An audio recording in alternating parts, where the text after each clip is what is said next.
जिन्होंने अंग्रेजों के नीचे फर्स्ट वर्ल्ड वॉर में लड़ाई की और एंग्लो अफगान वॉर में पार्टिसिपेट किया।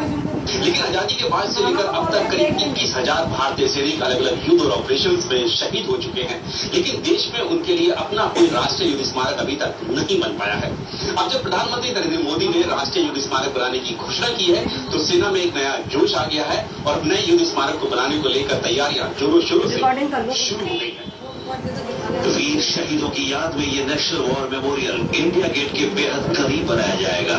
सरकार इस वॉर मेमोरियल को बनाने के लिए अलग से 500 करोड़ रुपए की एक बड़ी राशि भी आवंटित कर चुकी है। खुद प्रधानमंत्री ने सेना और रक्षा मंत्रालय को इसके लिए 2018 की डेडलाइन दी है।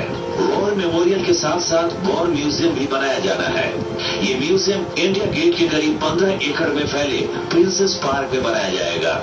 इस म्यूजियम में वॉर ट्रॉफी यानी दुश्मन देशों से जीते हुए हथियार, टैंक और तोप रखे जाएंगे। साथ ही भारतीय सेना के गौरवपूर्ण इतिहास को भी यहाँ दर्शाया जाएगा। सेना को वॉर मेमोरियल बनाने में तो कोई दिक्कत नहीं आने वाली, लेकिन वॉर म्यूजियम में मुश्किलें हैं, क्योंकि जिस प्रिंसेस पार्क में ये वॉर म्यूजियम बनाया जाना है वहाँ पर अभी सेना का ट्रांजिट हॉस्टल है, जहाँ 200 से भी ज्यादा परिवार पिछले 30-40 सालों से रह रहे हैं। यहाँ पे खाली करने मेमोरियल को खाली करने के लिए तो बोला गया है, लेकिन जो यहाँ पे रह रहे हैं उनके लिए कुछ अभी तक किए नहीं। करीब 200 से भी ज्यादा जो सर्वेंट क्वार्टर्स हैं वो यहाँ पर हैं, यानी कि मान लीजिए कि 2-2.5 हजार के करीब जो लोग हैं वो यहाँ पर इस जगह पर रहते हैं।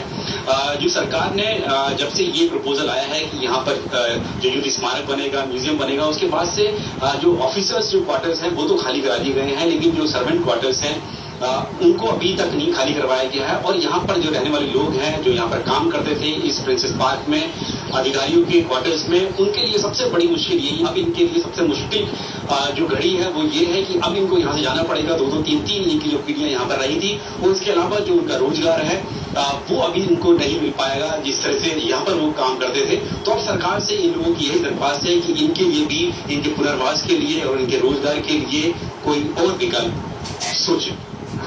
वक्त एक ब्रेक का